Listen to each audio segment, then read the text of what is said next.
ஹஹ Shankar Jai Jaishankar subscribe பண்ணுங்க. ஸ்ரீ மகாபெரிவா திருவடிகள் சரணம். ஹரஹர சங்கர ஜெய் ஜெயசங்கர.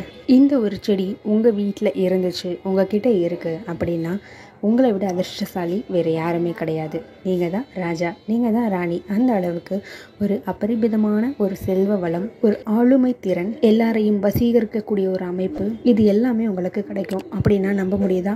ஆமாங்க, உண்மைதான். இந்த ஒரு செடியை உங்கள் வீட்டில் வளர்க்குற முடியும் அப்படின்னா தாராளமாக வாங்கிட்டு வந்து வளங்க. உங்கள் வீட்டில் உங்கள் பிள்ளைங்க உங்கள் சொல்கிற பேச்சை கேட்குறதில்ல, வெளியில் போகிற இடத்துலையும் உங்கள் சொல்கிற பேச்சு யாருமே மதிக்க மாட்டேங்கிறாங்க அப்படின்னாலும் இதை தாராளமாக பண்ணுங்கள். நிச்சயமாக உங்களுடைய பேச்சுக்கு ஒரு மதிப்பு, மரியாதை எல்லாமே கிடைக்கும். அதோடு கூட பண வரவு அப்படின்றது ரொம்ப ரொம்ப தாராளமாக இருக்கும் உங்கள் கைகளில். அதே மாதிரி வீட்லேயும் தொடர்ந்து நல்ல விஷயங்களாகவே நடந்துக்கிட்டே இருக்கும். அப்படிப்பட்ட அற்புதமான ஒரு செடி என்னன்னு பார்த்தீங்கன்னா பவளமல்லி செடி.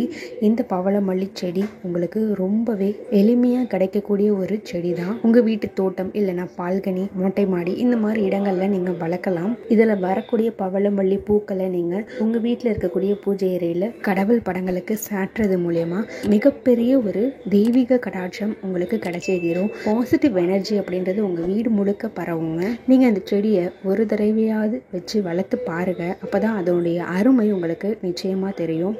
ரொம்ப ரொம்ப சக்தி வாய்ந்த பரிகார முறை, ஆனால் ரொம்ப எளிமையான முறை தாங்க. செஞ்சு பாருங்கள். ஹரஹர சங்கர ஜெய் ஜெய சங்கர.